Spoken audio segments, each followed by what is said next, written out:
along with babies. That's all I got. Okay, so I feel like, oh, before I talk about my first trimester or before I even got pregnant, I should tell them about this part of my life. Well, but then I need to explain this part of my life. And then I feel like it would just go all the way back to when I was a baby. And so I'm just going to talk about my trimester and make the different videos on my life and stuff. Years ago, I was diagnosed with PCOS, which is polycystic ovarian syndrome, or you can do like PCOD, polycystic ovarian disease. And I've never had normal periods. Well, they told me that I would have a hard time getting pregnant, and if I did get pregnant, I would have a hard time keeping the baby. I would probably need to have some sort of assistance when it was time to have kids, you know, whether it be like I think it's Clomid that people use, or in vitro, or what, you know, these different steps. They said that I would have to tell them when I wanted to start trying. And if I didn't get pregnant after a year, then they would start looking at ways to help. So 2009 was a really hard year. One of my really wonderful best friends died, and a few months later my grandpa died, and my grandparents raised me, so that was a really big blow. I just was not in a good place. I was pretty depressed and just sad, you know. And so my grandma was left alone, so my husband and I moved in with her, and I was going to school full-time. He got out of the Marine Corps in October, and he got a job, and then I was gonna finish school, and then he was gonna go to school. We just, you know, we had like these plans and these ideas. Sorry about these bangs. I got these bangs cut into my hair, and I do not like them. I just stay. I had a period in October, and I was off the pill, and I was trying to see if, you know, my body would again regulate. And I didn't have a period in November. I didn't have a period in December, and January came, and I was like, okay, well, it's been a couple months. I should start the pill again because I don't really want to have like some painful things going on. And I always took a pregnancy test. That's just, you know, protocol. It was always negative. My husband's not even like in the room. He's outside somewhere. Not a big deal. I pee on the stick. I'm like, whatever. And I look at the stick, and it was like just like the little cheapy whatever. And I see not one line, but like a faint second line. And I know enough that 2 lines are 2 lines. It doesn't matter if it's faint. It doesn't matter if it's foul in your face. It's serious business. I don't even pull up my pants. I was on the toilet still, and I like waddled out of the bathroom with my jeans down to my knees, and I'm like yelling my husband's name, and I'm like, come here. So he comes running like, what has happened to you? And I show him the pregnancy test, and he looks at it, and he's just like, yeah, what does that mean? I'm like, what do you think it means? And he smiled and was like, okay, and like hugged me, and I just start bawling. I was not ready to be pregnant. We weren't in the right place. We were living with my grandmother. He just got out of the Marine Corps. I didn't have insurance, and that was the biggest fear that I was having, was not having insurance. So I'm upset. I'm still like in a selfish phase of my life. There was things that I wanted to do before I had kids. Now, that's not to say that like I wasn't grateful. I mean, I've always wanted to be a mom. Even when I got older, I kept just thinking about how wonderful it would be to be a mom, and I would get all teary just thinking about it.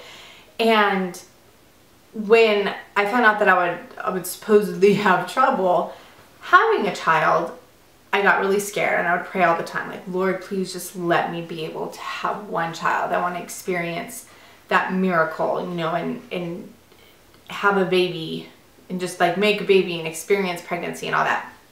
But I just was scared out of my mind. And then I'm thinking, I don't know how pregnant I am. The last period I had was in October. Then I thought, oh my gosh, did I damage my fetus? Because I haven't been taking care of my body. I mean, I wasn't like damaging my body, but the night before we went out to Olive Garden, I had 2 glasses of wine and I was like, oh my gosh, what did I do? You know, and I didn't know. Then I was worried. And I was like, well, what am I gonna do? I don't have insurance. How am I gonna take care of this baby? How am I gonna go to the doctors? How, like, are we gonna afford this and that and blah, blah, blah, blah, blah. So I was trying to think, like, well, what can I do? I started calling doctor's offices and asking how much it would cost to have an ultrasound. And it was like $300. So I called Planned Parenthood and they said that it would be like around $100. I found out that I was pregnant on January 9th.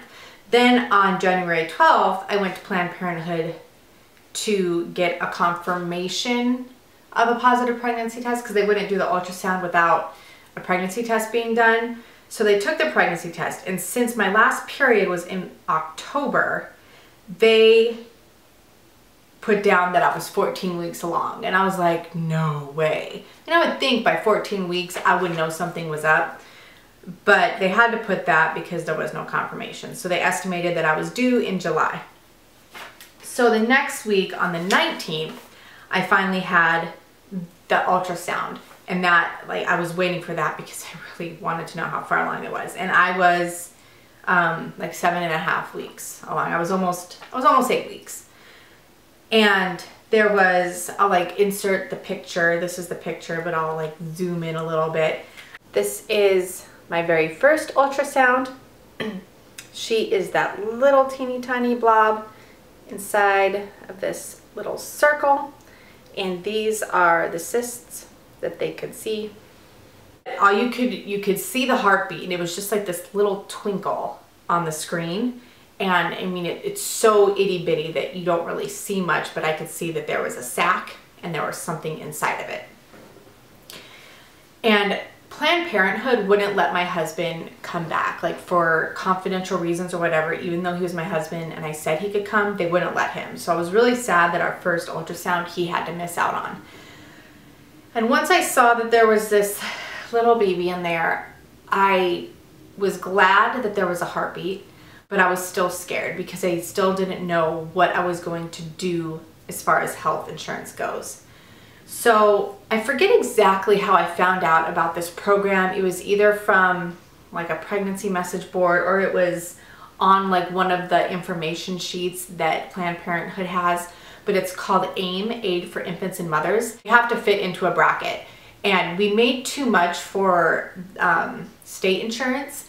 So this one was more for like middle class, and they take your income, multiply it by a certain percentage, and whatever that amount is, you have to pay. So I think we paid around $1,000, but that covered my OB visits, my ultrasounds, the birth. I paid some fees for like labs and stuff like that because you had to use covered doctors and everything like that, and sometimes the labs weren't covered, so I'd have to pay for those. So I started getting morning sickness, and morning sickness isn't really morning sickness. It can hit anyone at any time. I had the all the time sickness, and I was lucky enough that I didn't throw up all day, every day, as some people struggle with, but I was nauseous all the time.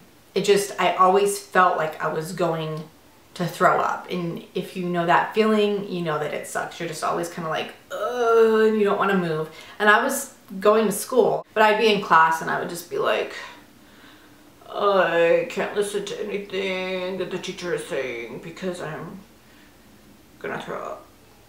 So I couldn't really eat a lot, and what I did eat was mostly carbs.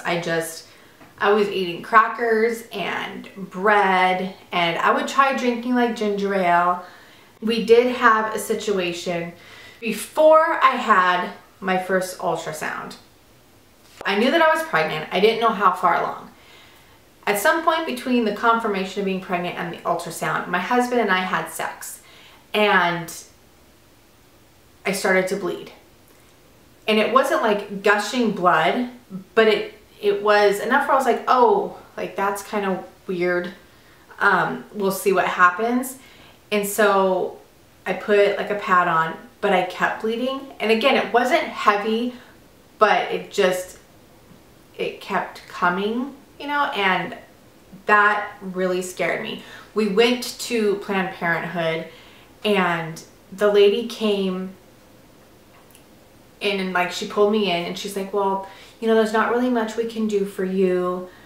If you're bleeding, I would just go ahead and I can't say for sure. You're just gonna have to wait till you have your ultrasound, but prepare yourself that you're probably miscarrying. And I was so upset, and I just felt like, really, she didn't even take me to an exam room. She told me this in the hallway of Planned Parenthood. Like, you know what, oh, you're bleeding, well, prepare yourself for a miscarriage. Yeah, thanks a lot. So then I was fretting that I was miscarrying. So when I did have the ultrasound and the baby was in there and there was a heartbeat, I was so relieved. Once I had that confirmed and I talked to a nicer doctor, she said a lot of times what happens is you can have, first of all, you can have implantation bleeding, where like when the egg travels down and it like nestles itself up, you can have some bleeding. Some old blood can come out. And so that's not abnormal at all. And it's not abnormal to have spotting. They say that a lot of women spot early on in their pregnancy and it's nothing to be concerned about. I want to be honest, I wasn't going to say this because I just feel like people don't quite understand, but there was times in the very beginning, like in the first few days that I found out I was pregnant, that I was so terrified that like I wished I would miscarry. And that sounds so bad, but I'm so glad that I didn't. And it was just I was scared. I was terrified. And I can understand why other people would be terrified. And so I really hope that people won't like take that and be like judgmental. I'm really lucky that my husband was supportive, and I prayed about it a lot, you know, and I realized that this was a blessing, and God's timing is better than my timing. And just at the time, again, it was just fear. I wasn't expecting it, even though I should have, because if you have sex, you can get pregnant, and no amount of protection can give you 100%. And we were a little bit careless. You know, I wasn't on the pill, and we didn't use other methods of protection. So what do you think is going to happen? I just thought, oh, I have these health issues, so I probably won't get pregnant. That's stupid. If you don't want to get pregnant, make sure that you are using proper birth control. It can happen if you're using condoms, because condoms can break. It can happen even if you're on birth control pills, because they're not 100%. So you have to be aware that this can happen. After a couple days, I got over that. I just, in the moment, was freaking out because there was a lot of issues going on at once, and I was still grieving over things. I wasn't super excited about our living situation. And the other reason why I wasn't super excited about the living situation is that my grandma smoked in the house. So I was just so worried, like, what is going on in my body, and I need this baby to be healthy. So sometimes being honest really sucks, but I make these videos because I want to reach everyone, and I know for a fact that I'm not the only person who has been terrified outside of their mind when they found out they were pregnant. And I can only imagine, you know, what people that are younger are experiencing. And I will say, like, I am pro-life. I don't agree with abortions, but I can say that I understand the fear and why women would go there. I just would like them all to know that there's another way than that. So I'm not going to get into that for this video, but what I want to put out there is that fear is normal. It is 100% normal, and becoming a parent is a huge, huge, huge responsibility. And even though I was married and had a supportive husband, I was still terrified. So there are situations that are that can be way worse. I know that this was like super crazy and rambly, and hopefully I will kind of get comfortable with these videos and they'll have a little bit more order. That is Mommy Monday, week 1, first trimester. I hope you guys are doing great. I hope you like this video, and I will talk to you later. Bye.